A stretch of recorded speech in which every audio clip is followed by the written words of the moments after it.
Olá, queridos amigos, queridas amigas, que a paz de Jesus esteja com cada um de vocês. Que bom nós separarmos este momento para estudarmos a lição da escola sabatina, para nós obtermos conhecimento, entendimento e sabedoria, e que todos tenham um dia assim bastante feliz. Vamos dar lição de hoje, quarta-feira, 17 de dezembro de 2025. A lição 12 de hoje, ela tem como título A Ira do Senhor. Para o ser humano compreender a justiça de Deus, é bastante difícil, mas que todos saibam que através dela, da justiça de Deus, é que é revelado o caráter do Senhor.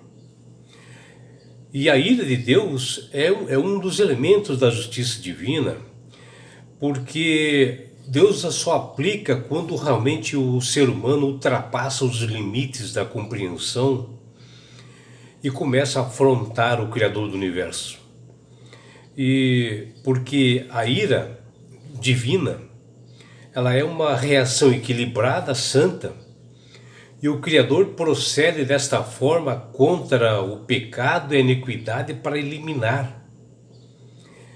E falar da ira de Deus é justamente falar da justiça do Senhor. Porque a ira divina, ela está misturada com misericórdia e amor, e foi assim que ele procedeu com o povo de Israel. E ele procederá no juízo final após a segunda vinda de Jesus.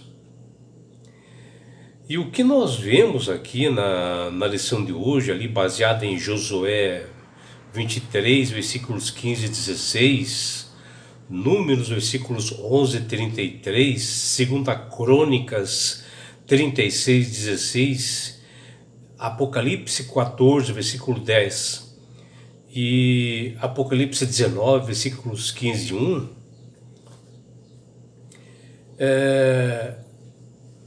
Deus, ele, através de Josué, ele dá um recado realmente para o povo de Israel, que estava passando dos limites. Isso ocorreu na primeira geração, e agora na segunda geração, Josué volta a falar com as seguintes palavras, que está lá em Josué 23:16.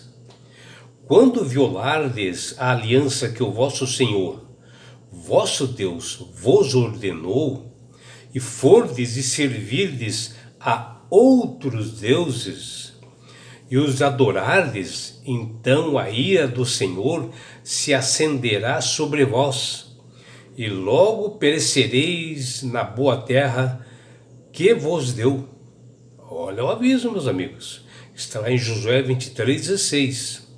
Vejam, Deus sempre avisou bem antes para o povo de Israel de que qualquer adoração a deuses falsos, e que a idolatria tivesse adentrado nas pessoas, eles teriam consequências, porque nada mais quando Deus atua, a ira, é porque o pecado realmente está tomado conta das pessoas.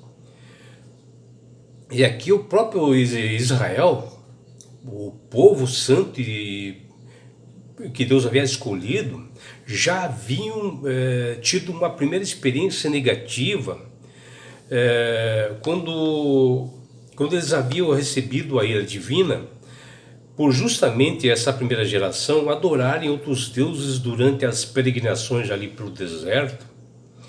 Também houve lá no caso de Balaão, dos espias, na derrota ali para aquela cidade de Ai, é que o juízo recaiu sobre eles. E aqui Josué e o povo de Israel estavam alertados sobre consequências que viriam se eles voltassem a lá. E assim o que nós vemos na lição de hoje, que está dentro do poder de escolha de Israel fazer das gloriosas certezas do passado a base para que eles pudessem enfrentar o futuro. E à primeira vista, o ensino bíblico sobre a ira de Deus parece ser contrário à afirmação de que ele é amor, que está lá em João 3,16 e 1 João 4,8.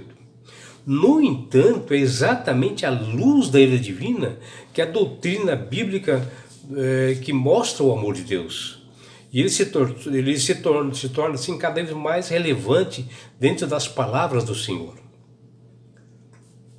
Primeiro, a Bíblia apresenta Deus como amoroso, paciente e pronto a perdoar, que nós vemos lá em Êxodo 34:6 e Miqueias 7:18.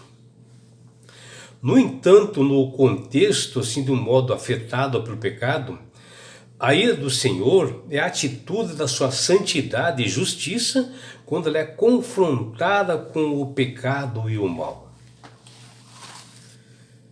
E o que nós podemos observar na lição de hoje é que a ira de Deus ela é entendida como uma reação justa do Criador contra o pecado, a impiedade e a iniquidade, onde um Deus santo, criador e mantenedor do universo, ele detesta de forma absoluta o pecado.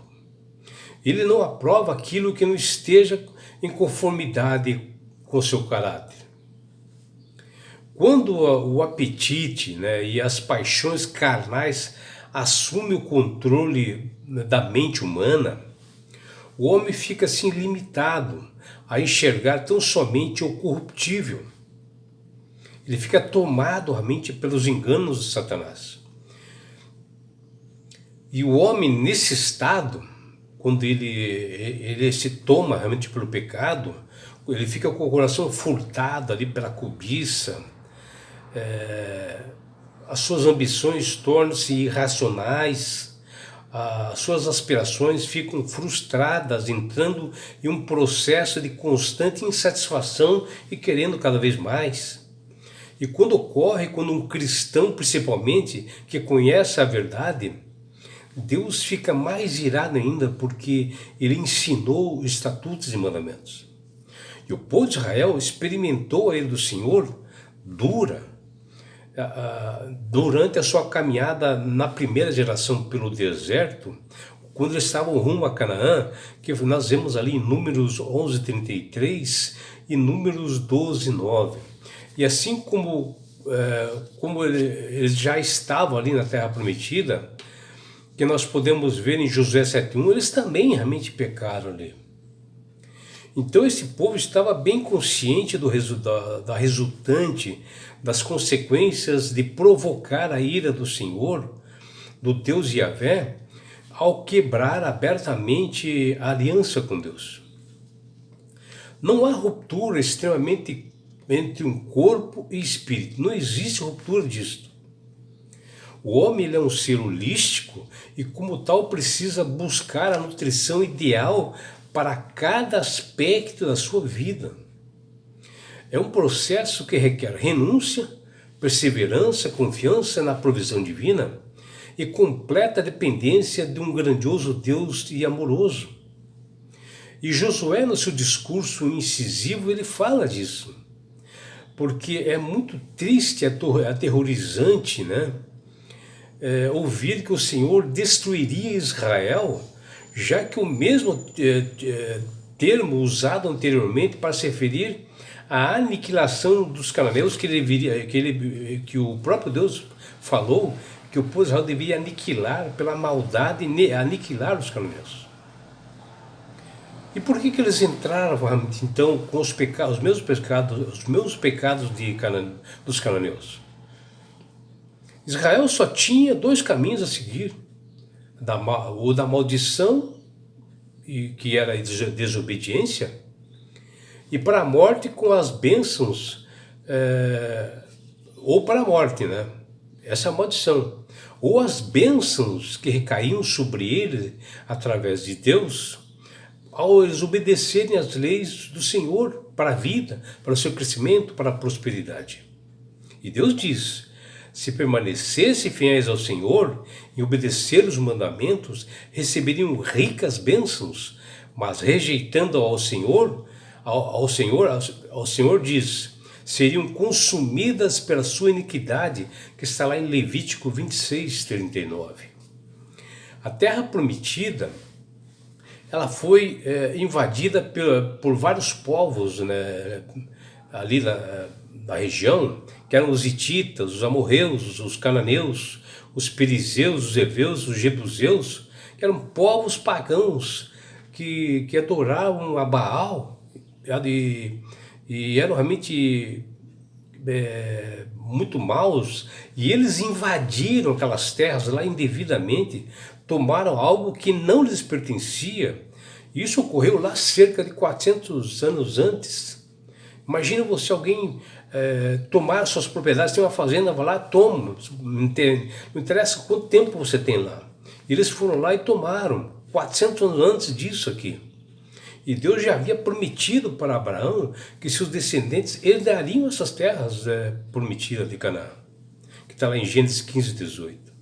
Como não houve uma negociação deles saírem dessa terra, irem para longe, que Deus havia dito, morar em outras terras, eles acabaram afrontando a Deus, houve a desapropriação e a destruição daquelas nações pagãs. E os versos mencionados por Josué demonstram claramente a soberania de Deus, Yahvé, o juiz de toda a terra. E toda pessoa que faz isto, que afronta o Senhor, recairá o juízo sobre ela. E Deus declara a guerra contra o pecado, independente de quem quer que seja e aonde quer que se encontre na face da terra, ele será punido. O povo de Israel foi escolhido pelo Senhor para ser um povo santo, sacerdócio real, uma nação santa. Mas eles acabaram assim pecando contra o Senhor. Israel não foi santificado e não teve méritos algum por meio de participação na Guerra Santa. Era Deus que lutava por eles. Assim como as nações pagãs também não foram, né? Quanto mais tarde se tornaram o meio do juízo de Yahvé contra a nação escolhida, mais realmente Deus aprofundava na sua ira pelo afronto dessas nações. Deus teve que derramar a sua ira porque os reis, os príncipes, os sacerdotes e o povo de Israel entregaram-se à loucura da idolatria e corromperam os corações e deram as costas ao Senhor, de modo que não houve remédio algum, que é mencionado lá em 2 Crônicas 36:16. E o Israel foi entregue aos babilônios por um período de 70 anos para uma disciplina e uma educação, que diz lá em 2 Crônica 36:21. E assim, o povo de Israel ficou sob o jugo babilônico como uma forma de discipliná-los, né, deles reconhecer que existe um Deus soberano.